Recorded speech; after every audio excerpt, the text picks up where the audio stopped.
Në ndërkohë I rikthehemi edhe një herë zgjedhjeve në qytetin e Shkupit.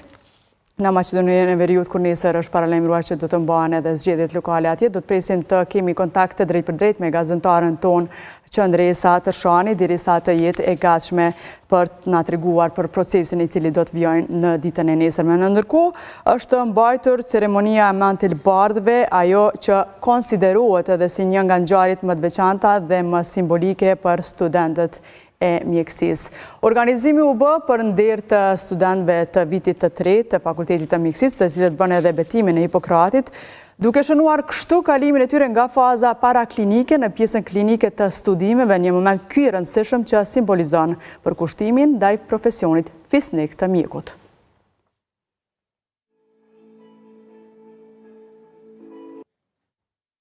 Ndërkohë sa I përket